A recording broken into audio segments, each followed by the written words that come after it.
My name is Ethan Caldwell, and I've been a forest ranger for just over 11 years. Long enough to stop being afraid of the dark, long enough to learn which sounds matter and which ones don't, and long enough to understand that the forest doesn't care about your job title, your experience, or how prepared you think you are. It only cares whether you follow its rules. Not the ones in the handbook, the other ones, the ones nobody writes down. I work in a protected woodland that technically exists on a map but doesn't get much attention anymore. The trails are marked, maintained just enough to stay legal, and quietly ignored by tourists in favor of flashier parks with visitor centers and gift shops. These paths are older than the signs that label them. Some of them were foot routes long before the forest was officially designated. Forgotten trails is what we call them in the office, half joking, half serious. On paper, my shift that day was routine. Sunrise patrol, check trailheads, confirm that last night's campers cleared out, log any hazards, and close the north spur by dusk due to erosion. I'd done it dozens of times before. The weather was clear. No storms. No wildlife alerts. No missing persons. That mattered later because when things go wrong out here, paperwork becomes your lifeline. And that day's paperwork said everything was normal.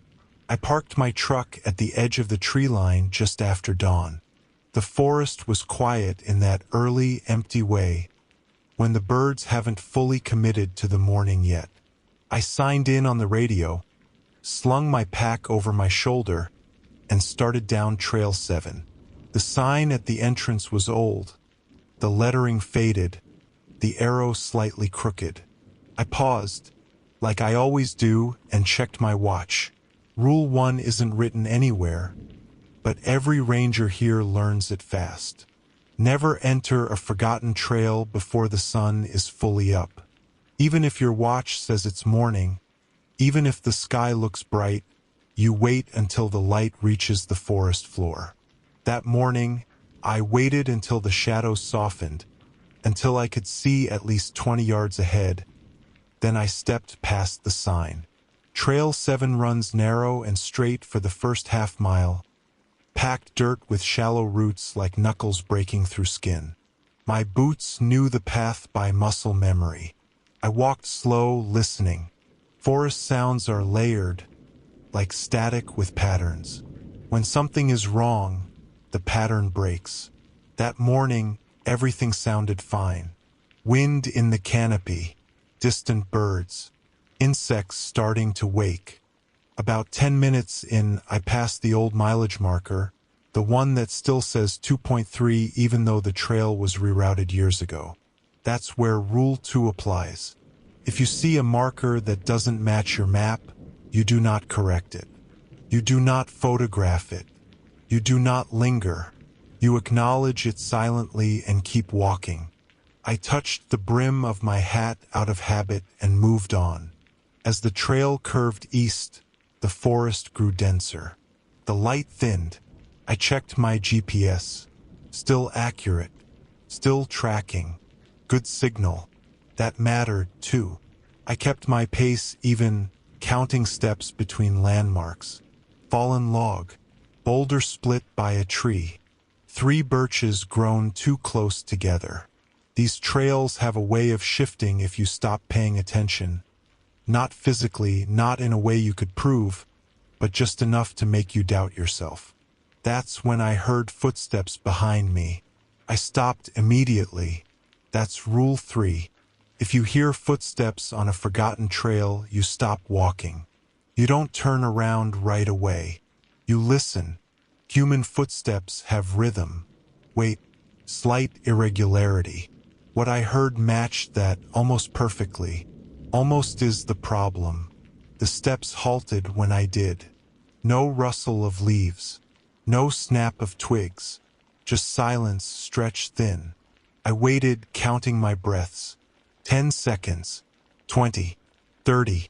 Then I turned. The trail behind me was empty. No fresh prints. No movement. The air felt heavier. like the forest was holding something back. I raised my radio and did a standard check-in, my voice calm, professional. Dispatch answered right away. Normal tone.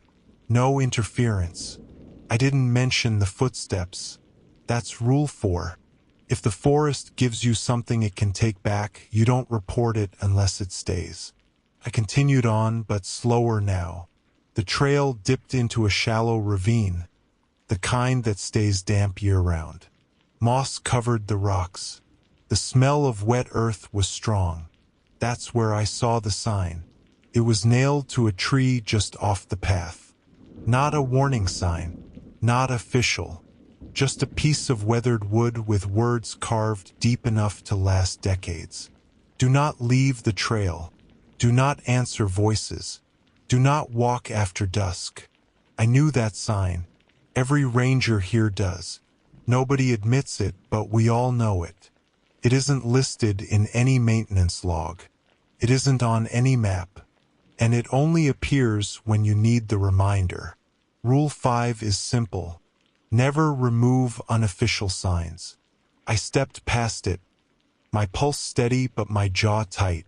The trail climbed out of the ravine and leveled off into a stretch I'd always disliked. Too straight, too quiet. The birds had gone silent again, and this time they didn't come back. My GPS flickered, then stabilized. Still good, still working. Then I heard my name, clear as day. My voice, but not my tone, came from off the trail somewhere to my right, close enough that I could have reached it in 10 steps. Friendly, casual, like someone calling you over to show you something. Rule 6 is the hardest. Never answer when the forest speaks in a familiar voice. I kept my eyes forward and walked.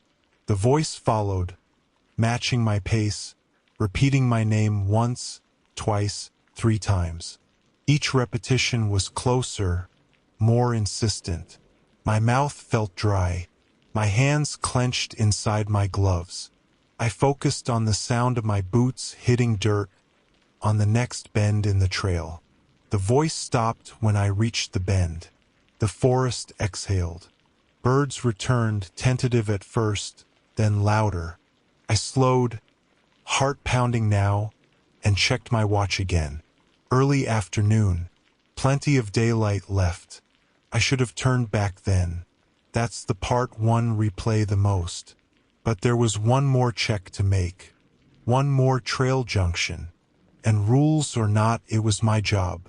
So I kept walking, deeper into the forgotten trail, unaware that every rule I followed was buying me time, not safety. I reached the junction just after 1 in the afternoon. According to the official map, Trail 7 should split into a short maintenance spur and a longer loop that reconnects farther south. In reality, the junction had always been wrong. The signpost leaned at an angle that never stayed the same, and the arrows didn't quite point where they should. Today, there were 3 paths. I stopped before crossing the invisible line where the trail widened. That's Rule 7. If a trail offers you more options than you remember, you don't choose right away. You stand still and let the forest settle. Trails don't like being questioned, but they like hesitation even less. I counted my breaths again. The air was warmer here, thick with pine sap and something metallic underneath, like old rainwater trapped in a can. Leaves shifted in the canopy, though there was no wind. One by one, the paths began to feel different under my boots without me moving at all. The leftmost path felt heavy, like stepping into mud. The rightmost felt hollow, too quiet, like sound would drop straight through it. The center path felt normal, ordinary, forgettable. That's the one I took. As soon as I stepped onto it, the other 2 paths blurred at the edges, not vanishing but losing definition, like they didn't want to be remembered. I didn't look back to confirm. That's Rule 8. Never check to see if a wrong trail has disappeared. If it has, you don't want to know how close it came to keeping you. The forest changed subtly as I walked.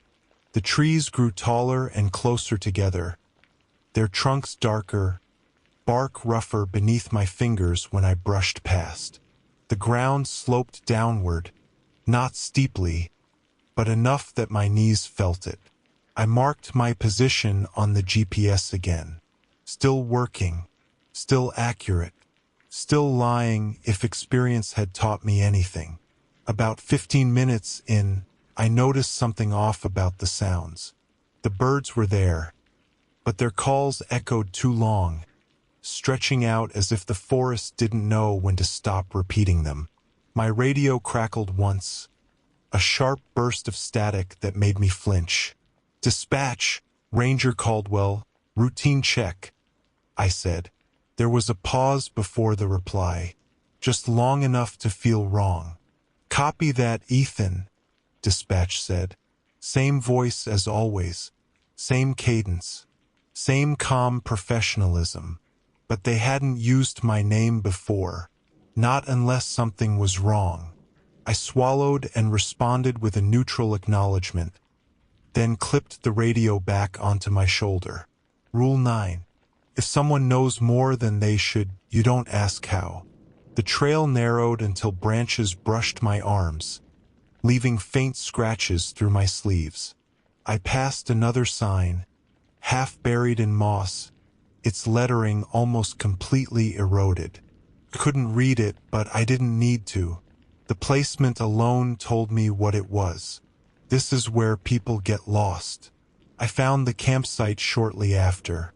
It wasn't on any map. A small clearing, fire ring-coaled and scattered with old ash, logs arranged into crude seats. No trash, no gear. Just the impression that someone had been there recently, standing just out of sight. The smell of smoke lingered, faint but unmistakable.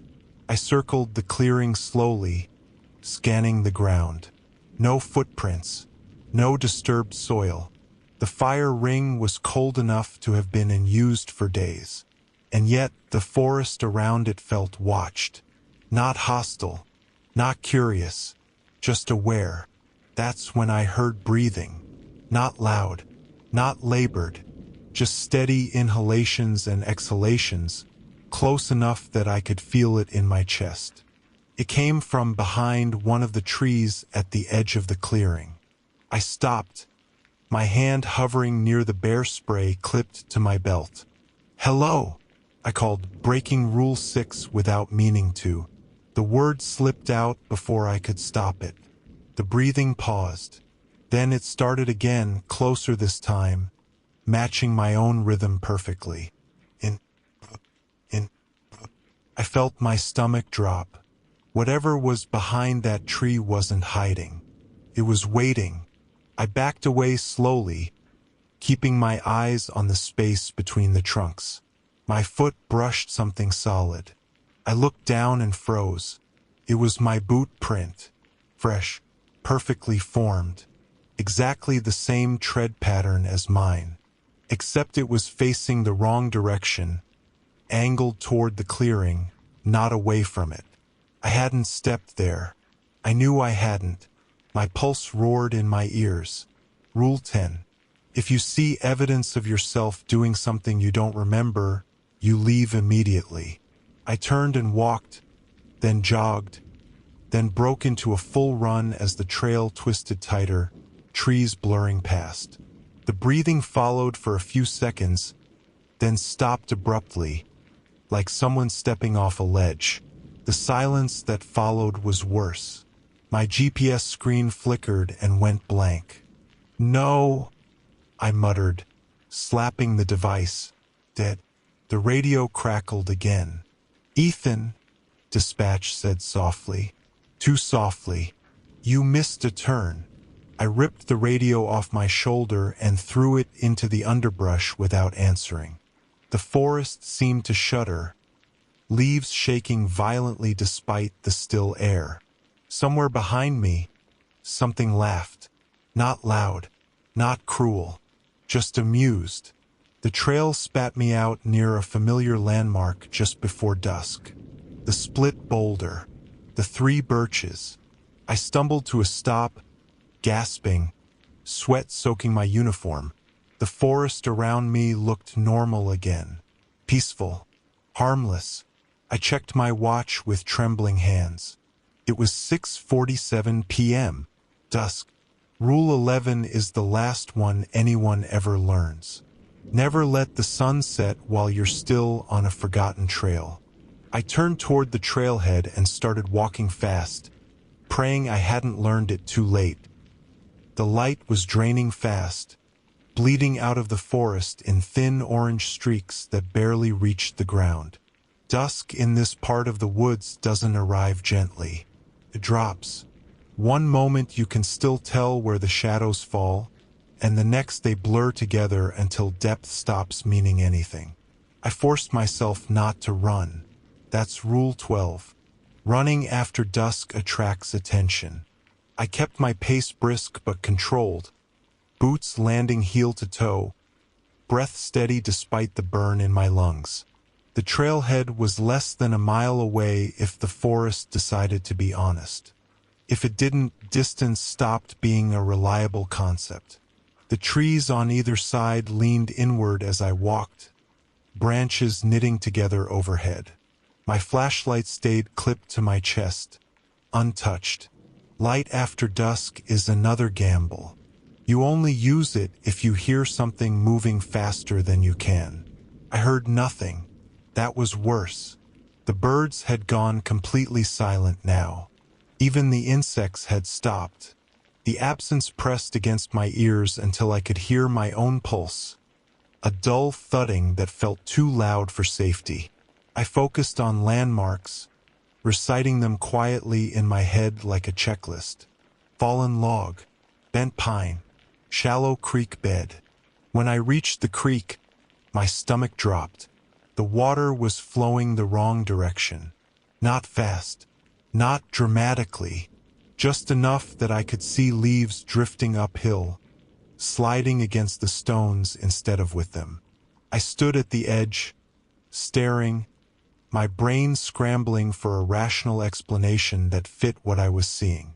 Wind didn't explain it. Slope didn't explain it. Nothing did. Rule 13. If nature behaves incorrectly, do not correct your assumptions. Correct your location. I stepped back from the creek and followed the trail without crossing, even though the official route required it. My watch vibrated against my wrist, a sudden alert that made me flinch. Low battery. Impossible. I charged it the night before. The forest darkened another shade. I passed the sign again, the unofficial one. Do not leave the trail. The letters looked deeper now, fresher, as if they'd been carved that same day. I didn't slow. I didn't touch it. I didn't thank it, even though part of me wanted to. Something shifted behind me. Not footsteps this time. Not breathing. It sounded like fabric being dragged across bark, slow and deliberate. I kept my eyes forward. The trail bent left, then right, familiar turns stacking up too quickly, like the forest was rushing me through a script. My radio lay heavy in my memory, useless now. I reached the section where the trees thin out near the access road. I could smell asphalt faintly, a chemical tang that felt like hope. That's when the voice came back, not calling my name, giving instructions. Slow down, it said calmly, directly behind my right ear. You're going to trip. Every muscle in my body locked. The voice sounded exactly like me on a bad day. Tired, irritated, concerned in a detached way. The kind of voice you trust without thinking. Rule 14. If the forest offers you help, refuse it by ignoring it completely. I took another step, then another. The voice sighed. You already messed up, it continued. You might as well listen now. The temperature dropped sharply, cold seeping through my uniform like I'd stepped into shade that didn't belong there. The smell of pine vanished, replaced by damp stone and old rot. I caught movement in my peripheral vision, something tall slipping between trees at the same pace I walked, never quite visible. My watch buzzed again. 6:59 p.m. The forest exhaled. Night fell all at once. It wasn't gradual. 1 second there was still a suggestion of color, and the next everything collapsed into black shapes and negative space. I stopped immediately, heart hammering. Rule 15. Once it's fully dark, you stop moving until you know what's around you. I unclipped my flashlight and clicked it on, aiming it low. The beam cut a narrow tunnel through the dark, illuminating the dirt path, my boots, the roots curling like fingers across the trail. The trail ahead was gone. Not blocked, not overgrown. Gone. The dirt simply ended, dissolving into leaf litter that sloped away into trees I didn't recognize. Behind me, the path still existed, stretching back into darkness that felt too deep to be real. I turned slowly in a full circle. The forest around me looked similar in every direction, but not identical. Each angle felt like it carried a different pressure, a different expectation. That's when I realized I wasn't alone anymore. Figures stood just beyond the reach of my flashlight, scattered between the trees. Not close enough to see clearly, not far enough to ignore. They didn't move. They didn't breathe. They just stood there, upright, watching. I lowered the light slightly, my hand shaking. "Forest Service," I said automatically, the words hollow. "If you can hear me, identify yourself." Several of the figures tilted their heads in unison. One of them stepped forward into the edge of the beam. It was me. Same uniform, same posture, same tired slump in the shoulders. But the face was wrong. The eyes were open too wide, unblinking, and the mouth was stretched into a smile that didn't belong to any expression I'd ever made. "You missed the last rule," it said, speaking without moving its lips. I backed up, nearly losing my footing. The other figures leaned forward slightly, like spectators at the edge of a stage. My duplicate took another step closer. The flashlight flickered. "You're not supposed to notice," it continued. "You're supposed to walk until we take over." I fumbled in my pack, fingers closing around the emergency whistle. Rule 16. Sound is allowed if it's sharp and intentional. I blew it hard, the shrill note slicing through the night. The reaction was immediate. The figures recoiled as if struck, some dissolving into shadow, others collapsing inward like paper burning from the edges. My duplicate staggered, its smile cracking, the face beneath briefly visible and wrong in ways I can't fully describe. I didn't stop blowing until my lungs screamed. When I lowered the whistle, the forest was empty. The trail was back. Normal dirt, normal roots, normal darkness. I didn't wait. I walked, then jogged, then ran, flashlight bouncing wildly as the trees thinned and the smell of asphalt grew stronger. I burst out of the tree line onto the access road just as my watch ticked over to 7:14 p.m. I collapsed onto the gravel, gasping, staring up at a sky filled with ordinary stars.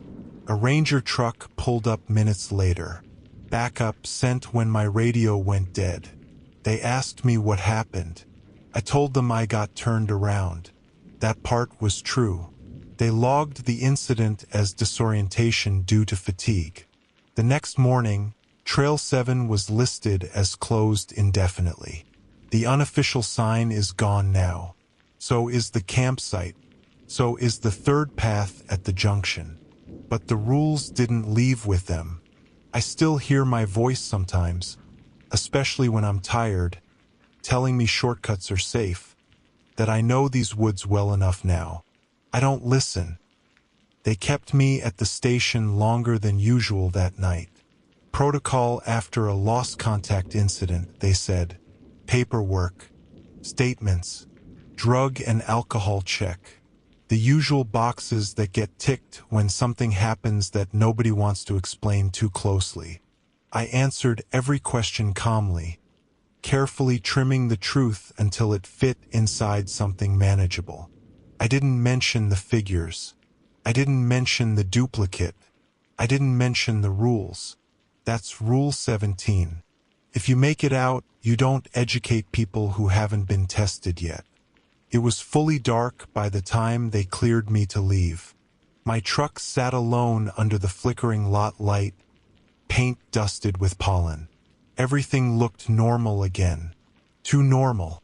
The kind of normal that feels staged after you've seen the other side of it.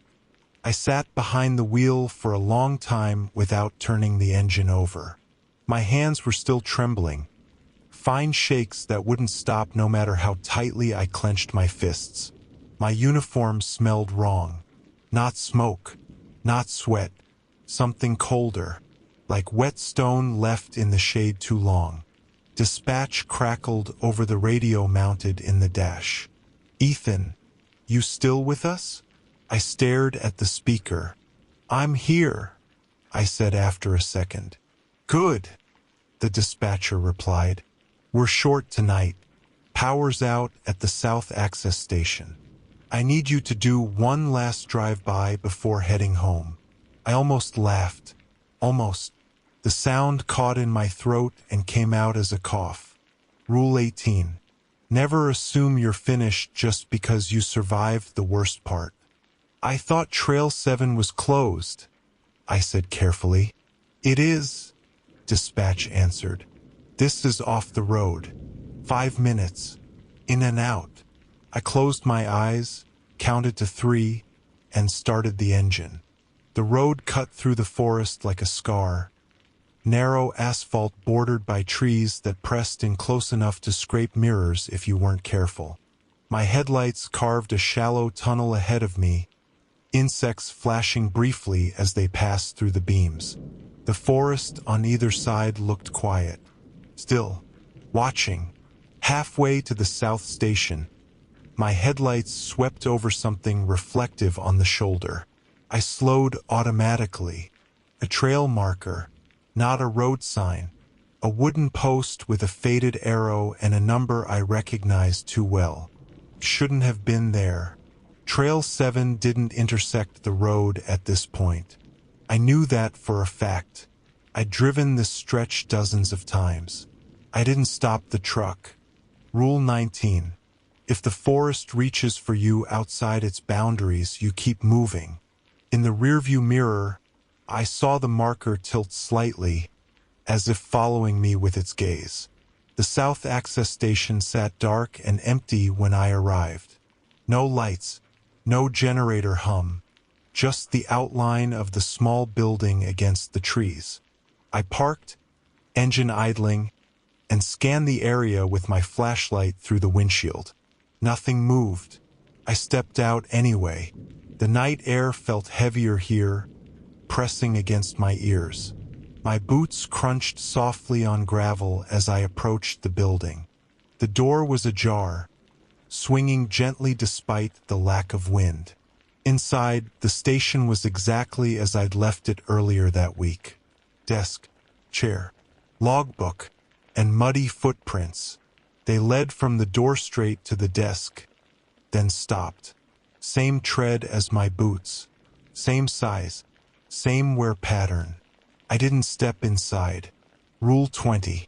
Never enter a space where you already are. I radioed dispatch again, my voice flat. South Station's unsecured. "I'm not going in." There was a pause. Too long. "Copy," dispatch said slowly. "You can head out. We'll send someone in the morning." I turned back toward my truck, keeping the building in my peripheral vision. The footprints didn't move. They didn't multiply. that almost made it worse. As I reached the driver's door, the station light flicked on behind me. I froze. The bulb inside the station glowed weakly, casting long shadows across the floor. The footprints were gone. Something tapped on the window. Once. Soft. Polite. I slid into the truck and locked the doors, heart hammering. The tapping came again, closer to the driver's side mirror. I stared straight ahead, hands white-knuckled on the wheel. Rule 21. Do not acknowledge invitations. The tapping stopped. My radio hissed. "You forgot something," my voice said from the speaker. I slammed the accelerator down. The truck surged forward, tires spitting gravel as I tore back down the road. In the mirror, the station light flickered and went out. The forest swallowed the building whole.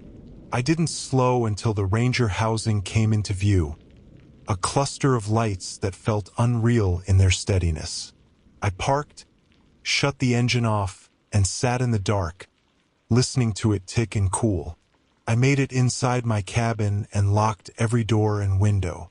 The silence there was different, domestic, contained. I peeled off my uniform and dropped it in the bathroom, hands shaking again. When I looked in the mirror, I flinched.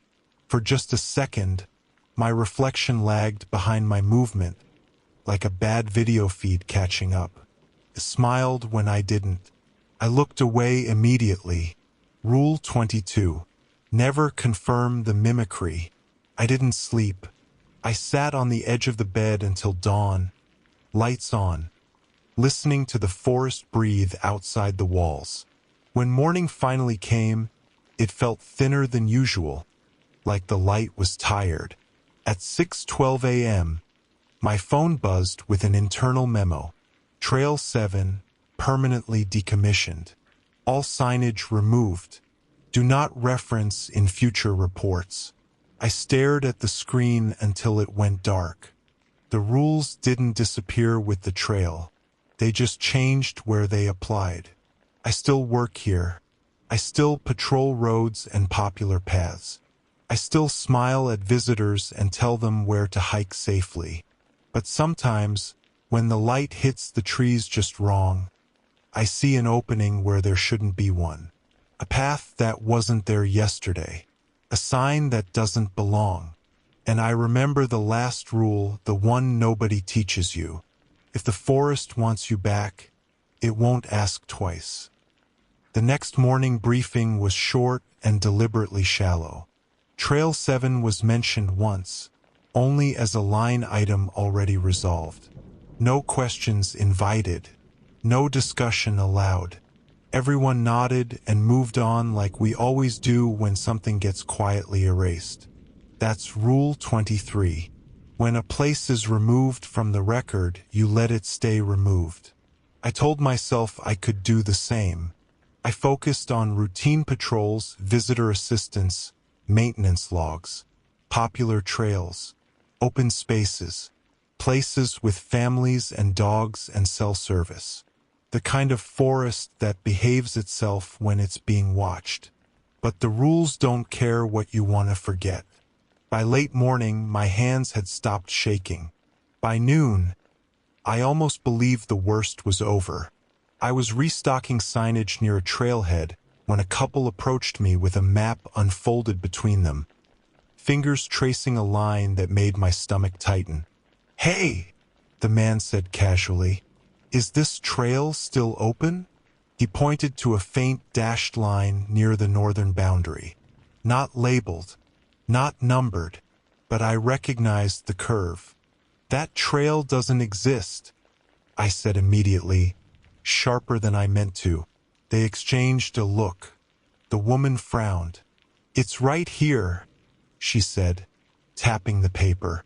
We followed it for about 10 minutes and then it just stopped, like it turned into nothing. I forced my expression neutral. "Old misprint," I said.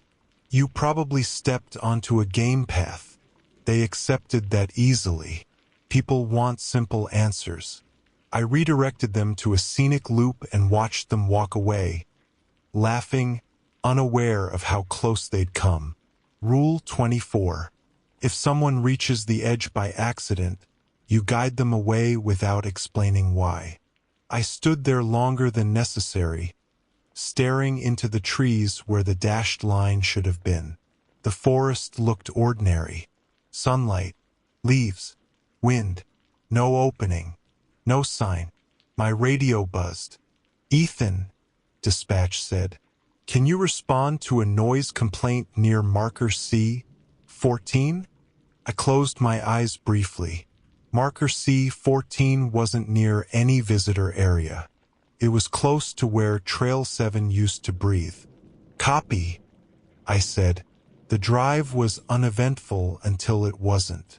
The road curved through a familiar stretch, and suddenly the trees on either side thinned just enough for me to see deeper than I should have been able to. The forest beyond looked darker, older, layered in shadows that didn't belong to noon. I slowed without meaning to. Something moved between the trunks. Not fast, not slow, intentional. Rule 25. Do not stop for movement that doesn't announce itself. I kept driving, eyes forward, pulse rising. The road straightened. The feeling eased.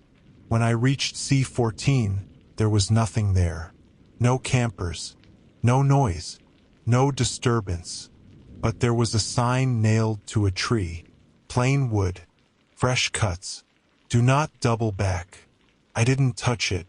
I didn't photograph it. I didn't radio it in. Rule 5 still applied. I turned the truck around carefully, making a wide arc so I never fully reversed direction. The moment my headlights faced back the way I'd come, the forest on either side seemed to lean closer, branches brushing the air like curious fingers. My phone chimed. No service. The screen lit anyway. A notification preview slid down from the top. Missed call Ethan Caldwell. Time: 6:43 p.m. It was 1:18 in the afternoon. Rule 26. If time repeats itself, do not try to correct it. I tossed the phone into the passenger seat face down and drove until the ranger housing came back into view. Only then did my breathing slow. That night I dreamed of walking Trail 7 again. Not running, not lost, just walking, calm and steady, while the forest shifted subtly to keep pace with me. In the dream I knew every rule, but none of them mattered anymore. I woke up with dirt under my fingernails. I showered until the water ran cold, scrubbing my hands raw. The dirt didn't smell like soil. It smelled like damp leaves and old stone, like the ravine. Rule 27. If you wake up marked, stay alert all day. By mid-afternoon, reports started coming in. Hikers hearing their names whispered. A dog refusing to cross a shallow stream. A jogger who swore the trail looped twice before returning him to the parking lot. All minor, all explainable, all familiar. The forest wasn't breaking rules. It was testing boundaries. Near sunset, dispatch called again. Same voice, same tone. "We've got a vehicle parked overnight near the Old North Spur," they said. "Owner didn't check out. Can you confirm?" My mouth went dry. The North Spur didn't exist anymore. "I'll take a look," I said. Rule 28. Sometimes the rules don't tell you what to do. They just tell you what will happen. I parked at the edge of the decommissioned area and got out on foot. The light was already thinning, shadows stretching long and flat. I stayed on the gravel service path, careful not to step into dirt that didn't belong to me. The vehicle was there. An old SUV, dusty, keys still inside. No signs of struggle. No footprints leading away. Just a map on the passenger seat. Folded open. Trail 7. Hand-drawn in red pen, bold and confident. A note was written in the margin. Found it. The forest shifted behind me. Not moving. Listening. Rule 29. When someone else follows the rules badly, you do not go after them alone. I backed away slowly, never turning my back on the trees, and radioed for backup. Real backup. Multiple units. Lights and noise and people who hadn't been singled out yet. As we pulled away, I saw movement where the SUV had been parked. A figure standing just inside the tree line, watching me leave. It lifted a hand and waved. I didn't wave back. I went home and locked my doors before dark. The rules were changing again, and I was starting to understand why they never stop at 16. Backup arrived in force that evening. 2 ranger trucks, a county unit, lights cutting through the trees hard enough to make the forest flinch. Radios chattered. Engines idled. People moved with purpose, and for a little while the rules loosened their grip. That's Rule 30. The forest behaves better when it knows it's being watched by more than one set of eyes. We didn't find the owner of the SUV. We didn't find tracks. We didn't find anything except what we were meant to find, which was nothing that required paperwork beyond a missing person report and a temporary closure notice. The SUV was towed before full dark. I watched it disappear down the road, its taillights shrinking until they blended with the trees. I had the uncomfortable certainty that whoever had driven it here wouldn't be following. That night, I slept for almost 6 hours straight. No dreams, no whispers, just heavy, blank darkness. I woke before dawn with a start, heart racing, convinced I'd overslept something important. My phone buzzed on the nightstand. Incoming call, dispatch. I answered before thinking. Caldwell. There was breathing on the other end. Slow. Familiar. Then the line went dead. Rule 31. If the call doesn't speak, it isn't for you. I showered, dressed, and drove in early. The station felt different that morning. Not wrong.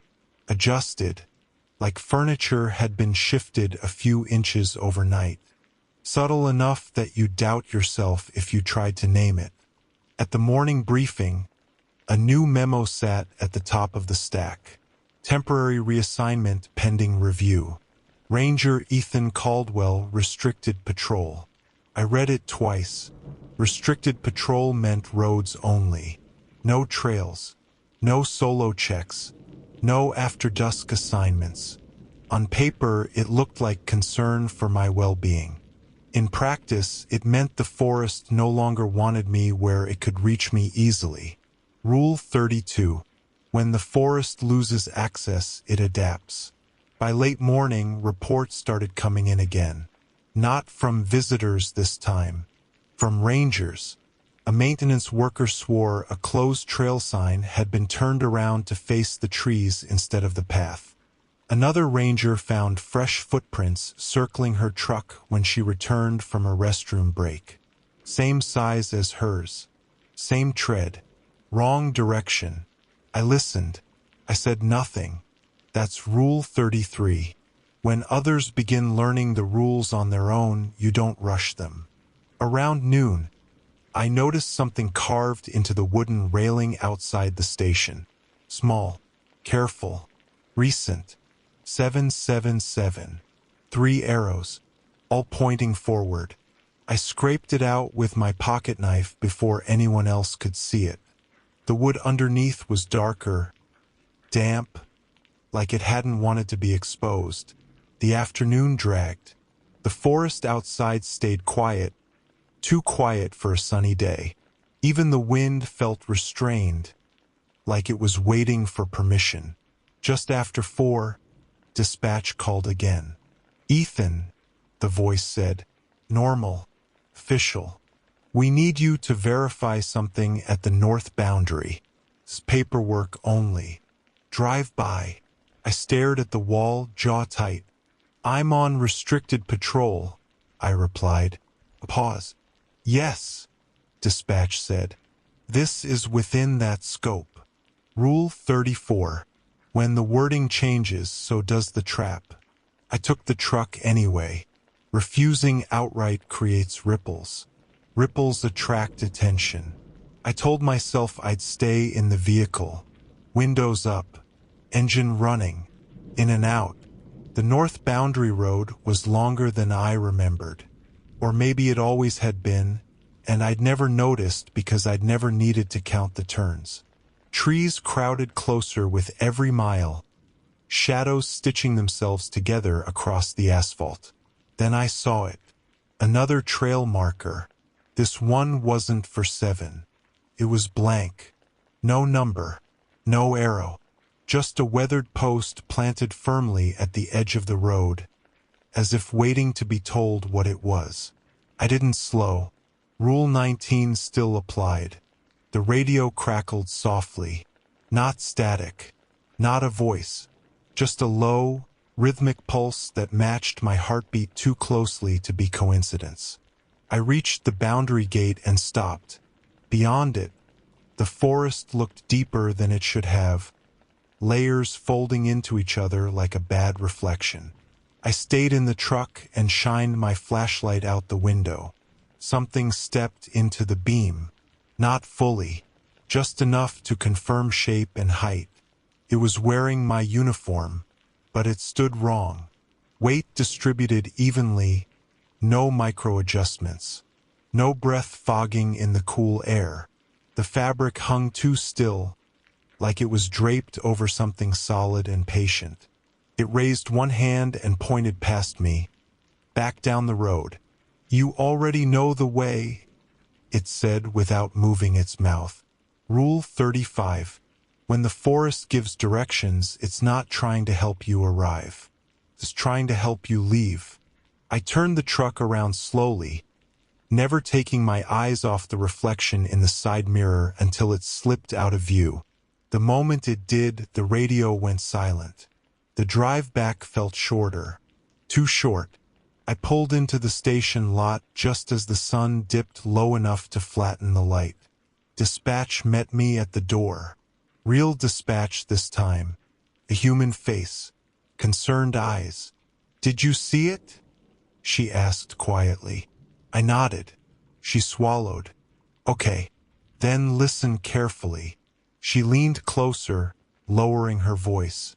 There's one more rule, she said, and we don't write it down. The lights flickered. If the forest starts using you as a reference, she continued, you stop going home. My stomach dropped. What does that mean? I asked. She hesitated. It means it's learning your shape, your routines, your voice. Outside, something tapped gently on the glass. Once, twice, the dispatcher didn't look. Tonight, she said, you stay where people are. You don't isolate. You don't sleep alone. And whatever you hear calling you after dark, she finally met my eyes. It isn't lost. Rule 36 settled into place without needing explanation. That night, I didn't go back to my cabin. And somewhere beyond the lights of the station, the forest adjusted its expectations. I slept on a couch in the break room that night, lights on, boots still on my feet. 2 other rangers stayed too. We didn't talk much. None of us needed to. The building made its usual noises, pipes ticking, vents sighing. But beneath it all was the steady awareness that something outside was counting us. Morning came late and gray, the kind of dawn that feels negotiated rather than earned. Coffee tasted like metal. Nobody joked. The unspoken agreement was simple. Stay visible, stay together, stay boring. Rule 37. The forest loses interest in what it can't separate. By mid-morning, a new problem surfaced. Visitors started reporting duplicated landmarks. Same bridge twice. Same fallen log appearing miles apart. A hiker swore he'd passed the same ranger 3 times in different places, each time closer to sunset. I stayed off the trails, but that didn't stop the radio. "Ethan," a ranger said over a private channel, "where are you right now?" "At the station," I replied immediately. A pause. "Then who just told me to turn back near mile marker 12? My throat tightened. "It wasn't me." Silence stretched. Then quietly, "Okay, thanks." Rule 38. When the forest borrows your authority, it won't ask permission. At lunch, I found my name written on the whiteboard in the operations room. No context, no handwriting I recognized, just Ethan underlined twice. I erased it with my sleeve. The marker squeaked loudly, too loudly, like it wanted attention. When I stepped back, faint indentations remained in the board, like the name had been pressed into the surface rather than written. The afternoon passed under a low ceiling of unease. Radios crackled with half messages. Time stretched and compressed unpredictably. At one point, I was certain only 10 minutes had passed, only to find an hour missing.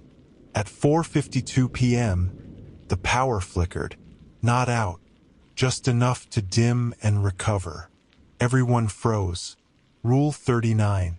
When systems fail briefly, something is checking limits. The station generator kicked on automatically, a reassuring hum that grounded us for a moment. Then the radio lit up with an incoming call flagged as internal. Dispatch didn't answer it. It rang twice, 3 times, then stopped. On the 4th ring, someone else picked up. Me, or someone using my voice. "Stay where you are," it said over the speaker, calm and authoritative. "We'll come get you." Every head in the room turned toward me. "I didn't say that," I said. The voice continued, unbothered. "You're tired. You're confused. Just follow the trail markers." The dispatcher lunged for the console and killed the channel. Silence fell hard. "That's new," one of the rangers muttered. Rule 40. When the forest speaks through infrastructure, it's escalated. By evening, command made the call. Full closure. No visitors. No solo patrols. Everyone either stays at the station or leaves the park entirely. I was given a choice: stay under observation or leave the area for 72 hours. I chose to leave, not because I thought it would help, but because I needed to see if the rules followed me. I packed light, drove out just after sunset, headlights stretching into the trees like cautious fingers. The boundary sign appeared in my rearview mirror, then vanished. For 20 miles, nothing happened. I started to breathe again. Then my phone buzzed. A text message, no number attached. "You missed a turn. The road ahead split without warning. No signage. No shoulder. Just asphalt dividing into 2 identical paths under the glow of my headlights." I slowed to a crawl. Rule 41. When offered identical choices, neither is safe. I closed my eyes for a second, made my decision based on nothing but instinct, and took the left fork. The forest thinned almost immediately. Streetlights appeared. Buildings. Normal noise. I exhaled a shaky laugh. The phone buzzed again. Wrong. The engine sputtered. The dashboard lights dimmed. I coasted to a stop under a street lamp that flickered like it couldn't decide if it was real. Around me, the town looked normal enough. Parked cars, dark windows, a convenience store at the corner. Too quiet. I stepped out of the truck. The air smelled wrong. Flat. Like a photograph of a place rather than the place itself.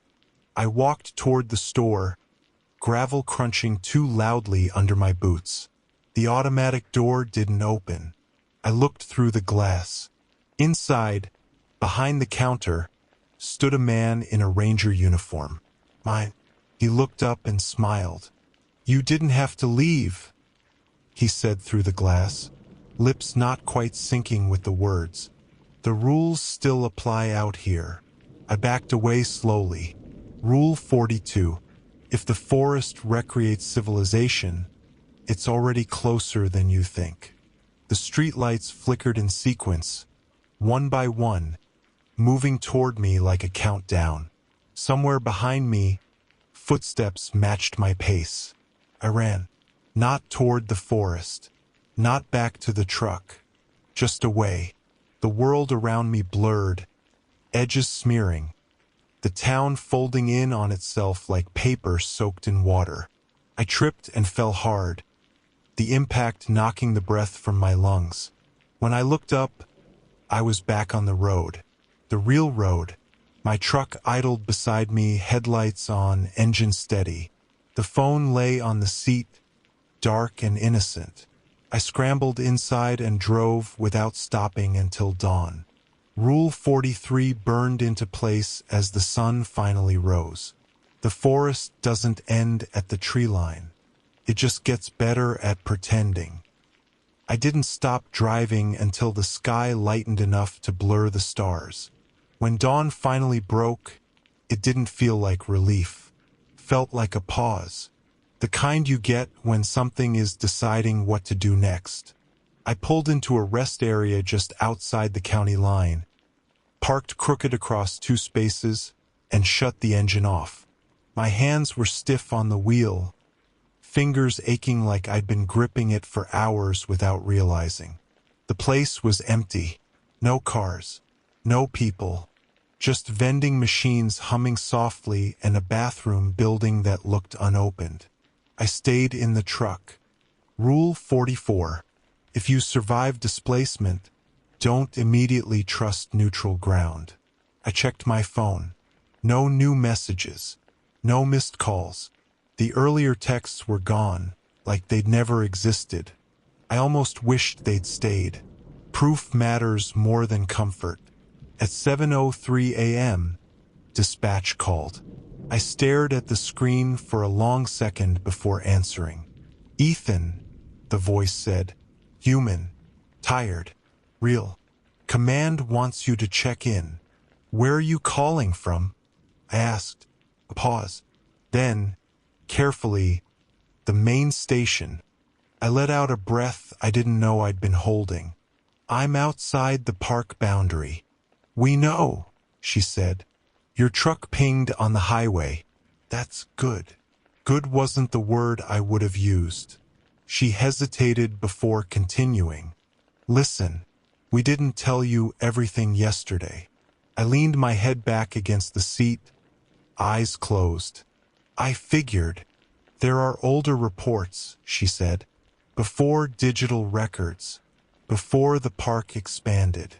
Rangers who became reference points. People the forest learned too well." My throat tightened. "What happened to them?" "They stopped being missing," she said quietly. "But they never really came back." Rule 45. When answers are delayed, they're rarely meant to reassure you. Command told me not to return yet.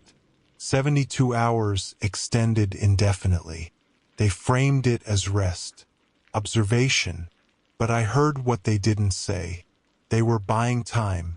I drove another hour before stopping again, this time at a diner that smelled like grease and burnt coffee.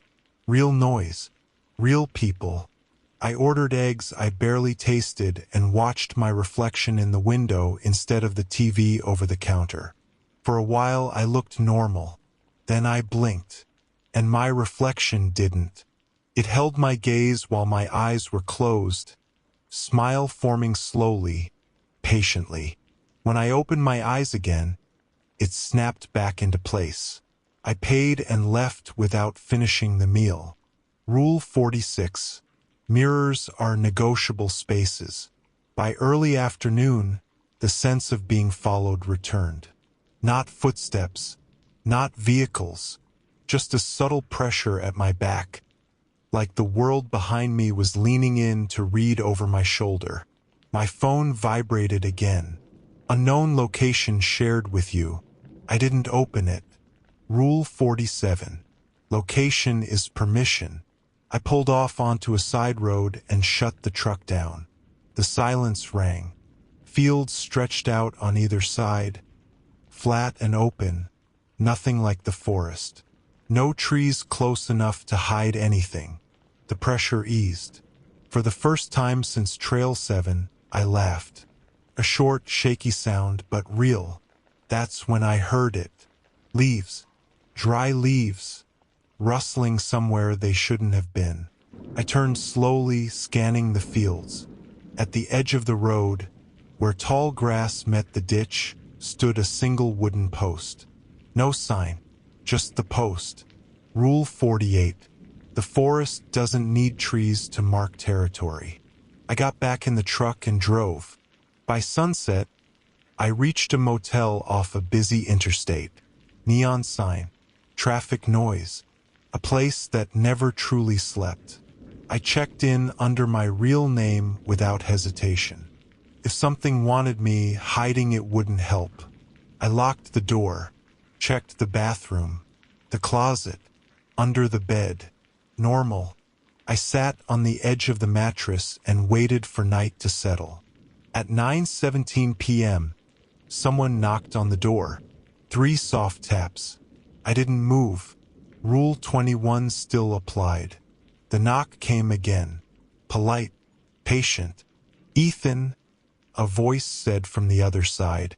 My voice. "You left your radio on."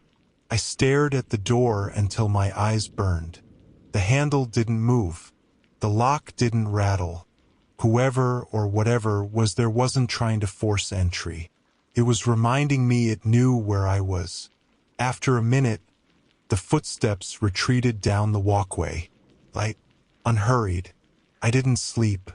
Around 3 a.m., the motel TV turned on by itself, screen flickering to static before resolving into a familiar image. Trail 7. Not as it was on any map, as it really was. The ravine, the unofficial sign, the junction with too many choices, the campsite that waited.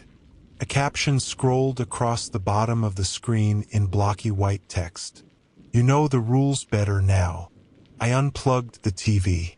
The image stayed for 2 seconds longer, then vanished. Rule 49. Knowledge increases access. Just before dawn, my phone rang one last time. No caller ID. I answered, breathing, slow, steady. Then my voice spoke, close enough to feel against my ear. "You can't unlearn a path," it said, "and you can't keep everyone else safe forever." I hung up and crushed the phone under my boot until the screen went dark.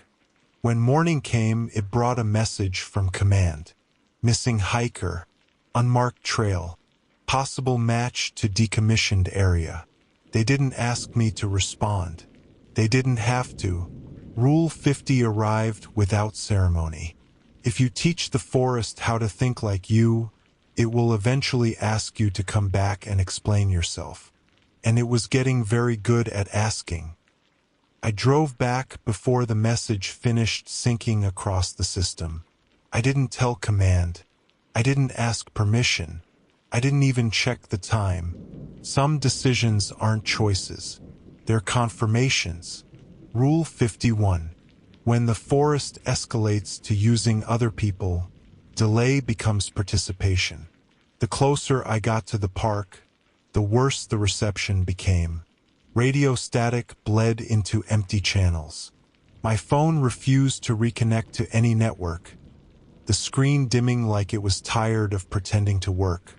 Dawn light filtered through the trees ahead, thin and gray, stretched wrong across the road. The boundary sign appeared where it always had. Then it blinked. Just once. I crossed without stopping.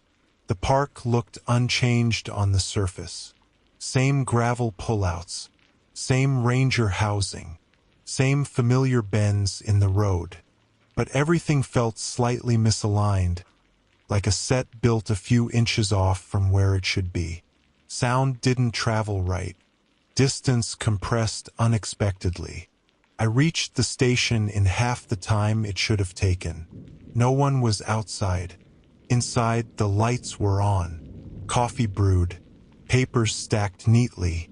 The place smelled occupied. But it was empty. I stood in the doorway listening. That's Rule 52. If a place feels staffed but isn't, something is wearing the routine. I didn't linger. I took a map from the wall, the old laminated one nobody updated anymore. Trail 7 wasn't marked, but the space where it should have been was darker from years of handling. Memory leaves residue. The missing hiker's last ping was near the ravine. Of course it was. I parked at the edge of the service road and continued on foot. No radio, no GPS, just boots and breath and the quiet understanding that this wasn't a rescue so much as a retrieval attempt. Whether the person could still be retrieved was secondary. The unofficial sign was back. Do not leave the trail. Do not answer voices. Do not walk after dusk. The letters looked older now, deeper, like they'd been reinforced from the inside. I stepped past it. The forest accepted me immediately. Not warmly, not aggressively, just knowingly. Branches shifted to clear space. The ground firmed under my boots. Sounds arranged themselves into a familiar pattern, like an old routine resumed after interruption. That scared me more than anything else. Rule 53. Familiarity means investment. I found the hiker's pack near the campsite. Unzipped. Water bottle empty. Phone crushed like mine had been. Screen spiderwebbed but dark. No blood. No struggle. Just absence. Hello? I called, careful to keep my voice flat. No answer. I followed the trail past the clearing, somewhere it hadn't gone before. The forest opened into a stretch that felt finished, like the end of a sentence. The trees here were evenly spaced, trunks straight and bare, ground swept clean of debris. Figures stood between them. Not many. Enough. They were all wearing variations of the ranger uniform. Different heights, different builds, some older, some newer, all of them wrong in subtle, consistent ways. Too still, too symmetrical, too patient. At the center stood the one that looked the most like me. It smiled without warmth. You came back, it said. I came to end this, I replied, tilted its head. You can't end a process. I can interrupt it. The figures shifted slightly like a crowd adjusting weight. You taught us the rules, it continued. You enforced them. You refined them. You made them portable. That wasn't the deal. There was no deal. I reached into my pack and pulled out the whistle. Old, metal, sharp. The figures leaned back instinctively. Rules change, I said. That's the one thing you never learned. I blew the whistle. The sound ripped through the clearing, not echoing but folding in on itself, sharp enough to fracture the air. The figures recoiled violently this time, some collapsing outright, others distorting like reflections in broken glass. My duplicate screamed, not in pain, in loss. The forest shook, trees bending inward as if bracing. The ground cracked beneath my feet, lines spreading outward like fault marks. I kept blowing until my lungs burned and the sound degraded into a thin, dying wail. Then silence slammed down hard enough to make my ears ring. When I lowered the whistle, the clearing was empty. No figures, no campsite, no trail, just trees. Ordinary, uneven, imperfect trees. I dropped to my knees, gasping, the world tilting dangerously. For a long moment, nothing happened. The forest didn't move, didn't whisper, didn't test. It waited. Rule 54. When the forest goes quiet, it's recalibrating. I stood slowly and walked back the way I'd come. The unofficial sign was gone. The ravine was just a ravine. The junction offered only two paths, both clearly marked, both boring. I reached the service road just before sunset. Command found me there an hour later, sitting on the hood of my truck, staring at nothing. They asked questions. I answered what I could. Some truths don't survive transport. Trail 7 was gone again. This time completely. No residue. No dashed lines. No reports. The missing hiker was found the next morning, confused but alive, wandering a popular loop with no memory of how he got there. Dehydrated. Scared. Recoverable. They called it a win. They reassigned me 2 weeks later. Different park. Different forest. No forgotten trails. No gaps in the map. I took the job. I follow fewer rules now, but I still listen. Sometimes, in the quiet between wind and birdsong, I feel something pause, adjust, as if checking whether the shape it learned still fits. Rule 55 is the last one. If the forest ever stops testing you completely, it means it found someone else worth studying. And I don't plan on being easy to replace.